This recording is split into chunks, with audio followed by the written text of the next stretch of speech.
আমি কোরআনের কতগুলো আয়াত নিয়ে চর্চা করব, তার জিকির করব, যেগুলো জানা সবাইকারই প্রয়োজন। আর না জানার সত্ত্বেও যারা ভুল করে তাদের সংশোধন হওয়া দরকার। যেমন ফুরকান সূরার 33 নম্বর আয়াতে আছে। সেখানে কি বলছেন আল্লাহ? যে বলছে যে তারা আপনার কাছে কোনো সমস্যা উপস্থিত করলেই আমি আপনাকে তার সঠিক জবাব ও সুন্দর ব্যাখ্যা দান করি। সূরা নাজমের 3 নম্বর আর 4 নম্বর আয়াতে বলছেন যে এবং পবিত্রের তাড়নায় অর্থাৎ নিজের মন গড়ার কথা তিনি বলেন না, তার প্রতিপালক যেটা তাকে আদেশ বা নির্দেশ করেন সেটাই সে বলে।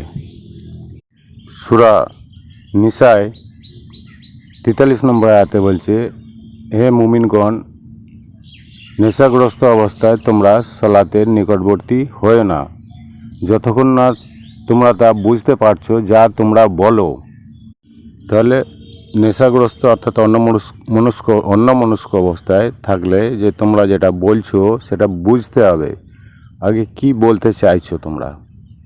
সেই জন্য বলছে যে অন্যমনস্ক অবস্থা বা নেশাগ্রস্ত অবস্থায় সোলার ধারের কাছে যেতে নিষেধ করছেন।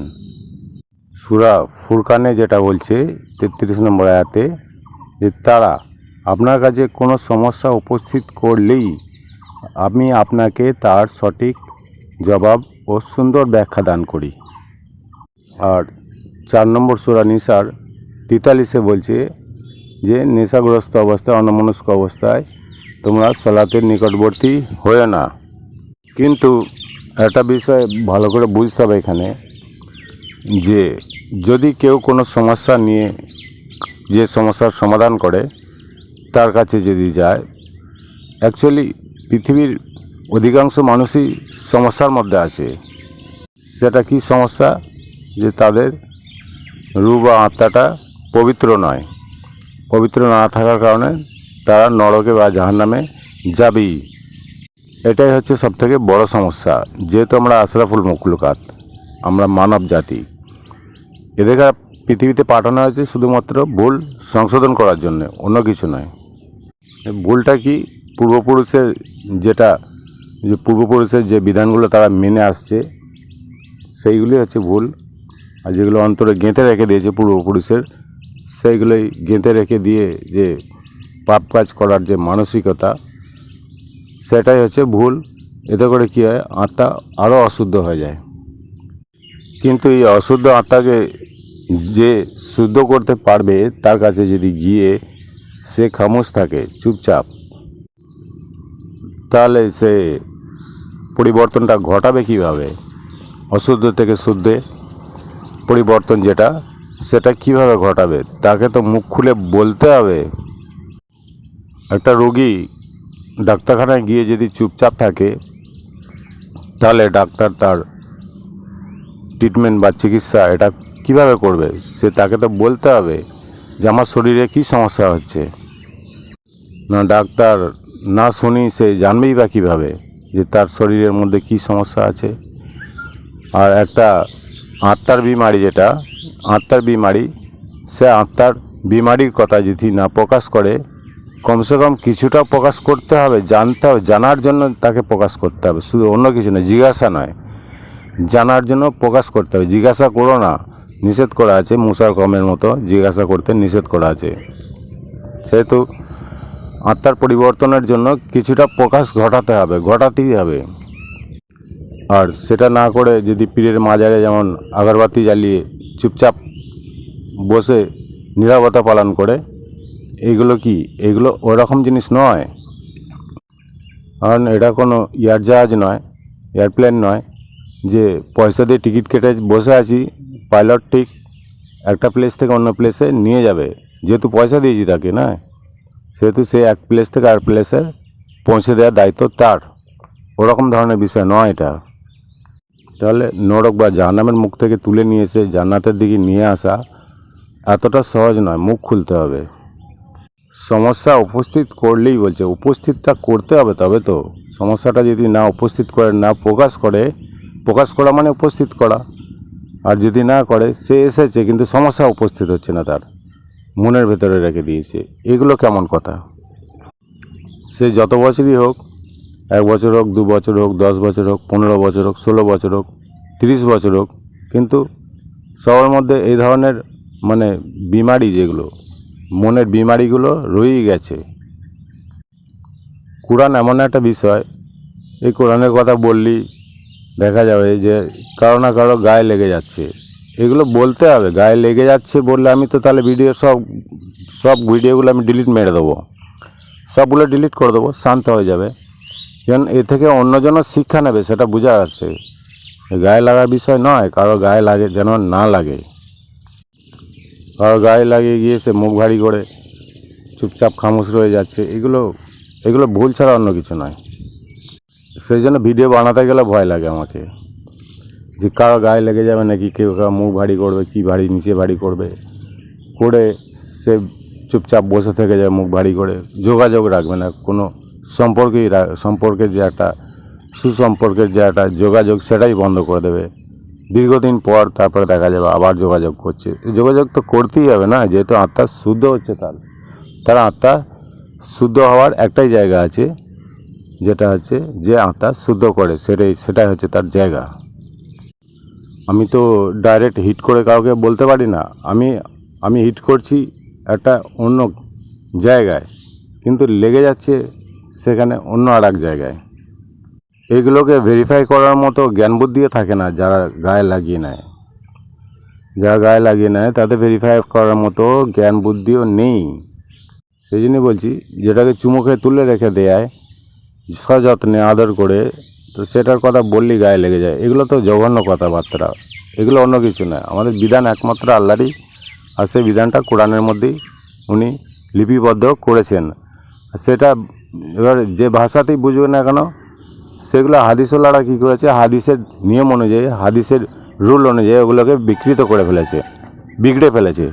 সমস্ত মানেগুলোকে হাদিসে যেভাবে মানে আছে সেভাবে মানে ভুল করে ফেলেছে। আমি তো চেষ্টা করছি সংশোধন করার জন্য, কিন্তু কেউ যেন গায়ে না লাগায়। আর যদি আমার ভুল হয়ে যায় তাহলে আমি ক্ষমা চাইছি তার কাছে। প্রয়োজন হলে এই যে ভিডিও গায়ে লেগে যাবে সেই ভিডিওগুলো আমি বাদ দিয়ে করব। এরকমভাবে ভাবতে গেলে অনেক ভিডিও বাদ চলে যাবে, অনেক অসংখ্য ভিডিও বাদ চলে যাবে। তাহলে কী হবে, একটা মানুষের জন্য, দুটো মানুষের জন্য, 4টে মানুষের জন্য, আর যতগুলো লোক, হাজার হাজার লোক যারা শুনছে, তারা কী হবে, তারা এখান থেকে বিচ্যুত হয়ে যাবে।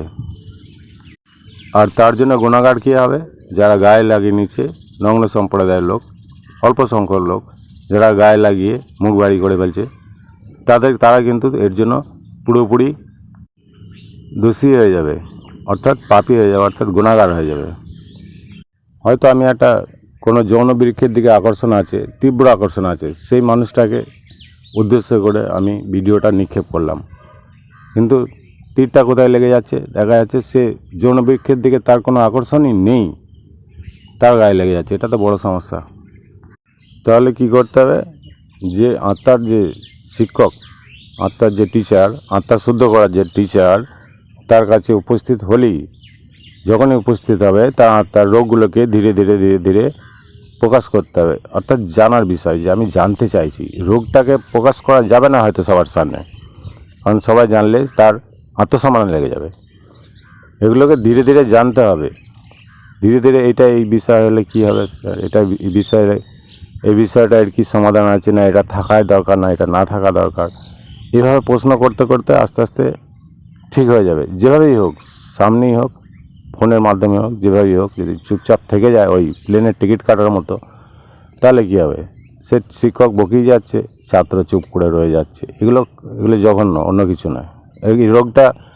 এই রোগটা সবার মধ্যেই আছে, কিন্তু কেউ যেন ব্যক্তিগতভাবে গায়ে না লাগিয়ে নেয়, এটা আমি অনুরোধ করে বলছি।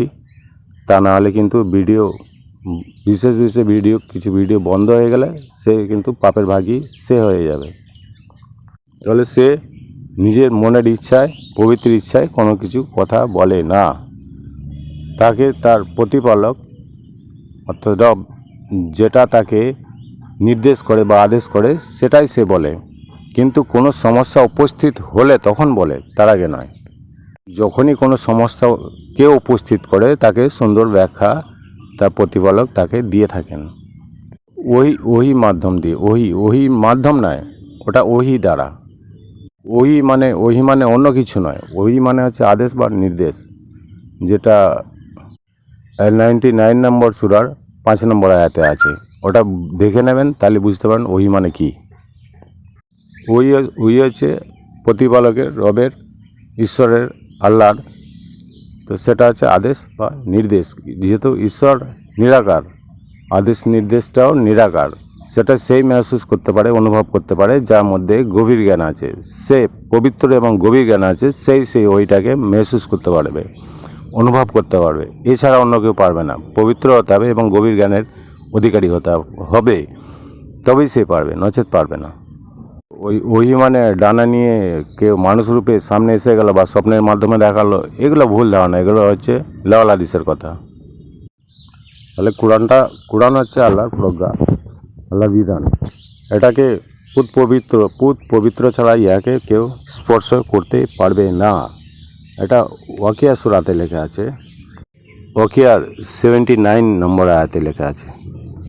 তাহলে পবিত্র অর্থাৎ বিশুদ্ধ আত্মা ছাড়া, বিশুদ্ধ আত্মা এবং পবিত্র আত্মা, পবিত্র মানসিকতা, বিশুদ্ধ আত্মা এবং পবিত্র মানসিকতা ছাড়া এই কোরআনটাকে কেউ স্পর্শ করতে পারবে না। আমি ভিডিও বেশি বড় করতে চাইছি না, আমি এখানে শেষ করছি। সবাই সাবধান থাকুন এবং সতর্ক থাকুন এবং আল্লাহর বিধানটাকে সঠিকভাবে মেনে চলার চেষ্টা করুন। আর ওই লাওয়াল হাদিসের পণ্ডিতদের বিধানগুলো ছেড়ে দিন, নাহলে জাহান্নাম অবধারিত। আমি আমার ভিডিও এখানে সমাপ্ত করছি। আল্লাহ সবাইকে আল্লাহর নির্দেশিত পথে চলার সুমতি দিক, এটাই আমার মনের কামনা। আল্লাহ হাফিজ।